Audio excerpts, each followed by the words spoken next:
Hello everyone, welcome to Durrett's Sake. It's that time of the week where I go over my top 10 college football games for week 12.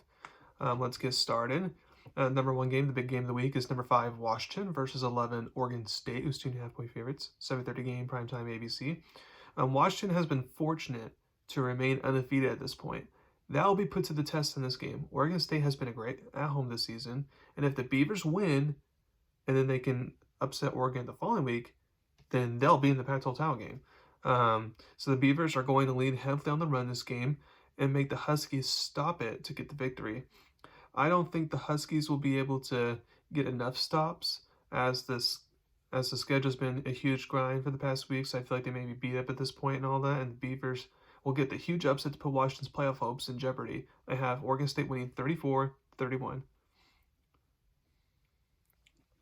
Number two, you got number 22 Utah versus 17 Arizona, 1-point favorites, 2:30 game on the Pac-12 network. By the way, a range versus range matchup should not be on the stupid Pac-12 network, TV networks. What are you doing there? But anyways, there's not a lot of necessarily on the line with this game besides just a better bowl game. But I think this will be a fun competitive game. Utah has lost his last two ranked matchups, and Arizona's coming off a 4-game winning streak and ranked in the college football playoff polls, for the first time in a long time.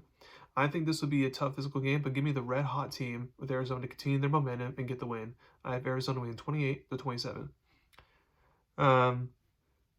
Next, you got 21 Kansas State versus 25 Kansas. Going into last week, this was going to be one of the most hyped sunflower rivalry showdowns in a long time. And I was looking forward to it. Especially with both teams coming in ranked, which I often can say that.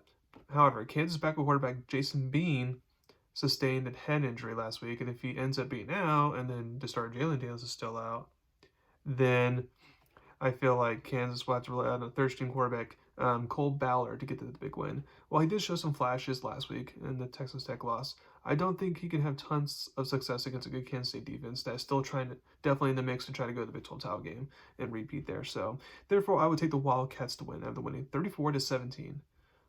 Next, you got number 4, Texas. You got number 7, Texas, who are 7.5-point favorites versus Iowa State, 8 p.m. game Fox. Texas almost got upset last week at TCU, and they will have to avoid the upset again in Ames. The Cyclones have the ingredients to get the upset. If people say Texas is the best defense in the Big 12, then Iowa State is the second best. Texas will have to play patient football and not force things. Then Iowa State, unlike last year, and in maybe years past, actually has an offense this year. So I think they will be competitive in this game. The Longhorns will once again figure out a way, though, to get the close win and keep their playoff hopes alive. I have them winning 24-20. Next, and dash Iowa State's slim chances of making the Big 12 title game in the process. Number 5, you got UCLA versus USC, or 6.5-point favorites, 3:30 game ABC.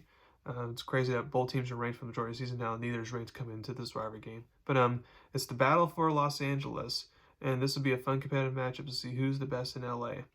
I know, it's not the season both teams are hoping for, but, again, it's still a chance to beat rivals. I know the Trojans have gone through a gauntlet of the schedule, but I think they are due for a win here. The Bruins have been playing bad football the last couple weeks, especially offensively, which has actually led to Chip Kelly potentially getting fired that season.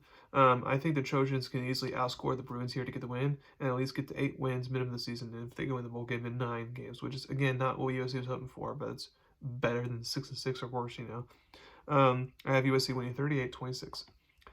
Number 6, you got 20 North Carolina versus Clemson, 6.5-point favorites, 3:30 game ESPN. After the Dabo Swinney outburst to a fan, from Spartanburg a few weeks ago, the Clemson Tigers have been looking solid since then. I think since the Tar Heels are a very flawed team, Clemson could use their physicality and take advantage of the Carolina defense, and the Tigers continue their win streak to 3 wins and knock the Tar Heels out from going to the AC title game. I have Clemson winning 31-23. Number 7, you get number 1 Georgia, 10-point favorites versus 18 Tennessee, 3:30 game CBS. I know Tennessee fans wanted to go back-to-back 11-win seasons at the least. While that will not happen, they can salvage their season to a degree by upsetting Georgia at home. I don't think it will happen though. Georgia has been on a roll, and I think their dominance continues as why they got moved up to number 1 from number 2. Maybe Tennessee can keep this close for half, maybe, but Georgia wins. I have them winning 42-20. Number 8, you got number 10, Louisville versus Miami, who are actually 1-point favorites. New game ABC. This is it for Louisville. If they win, they're in the ACC title game. It's been a while since they can say that. While Louisville is the better team here, this won't be an easy matchup. Miami almost upset Florida State the previous week on the road. The Hurricanes have a solid defense. The question is, can Miami's offense do anything, since that always remains a mystery with the Hurricanes? I think they can do enough to make it close, but not enough to get the win. So the Cardinals punched their ticket to Charlotte.